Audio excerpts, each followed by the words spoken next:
Assalamualaikum gulincarukan washad kana shumara star palase नामदार इन दुकान दिलजान gift centre and Kalath house ये दुकान शुमारा नोके और किस्म किस्मे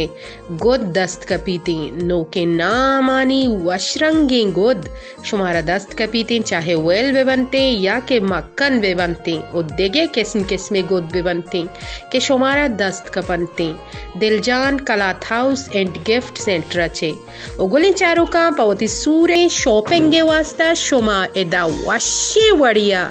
शॉपिंग कुद कने वती सूरे बेजंग के सरजमे शॉपिंग हम शुमायदाची कुद कने दिलजान कलाथ हाउस और गिफ्ट सेंटर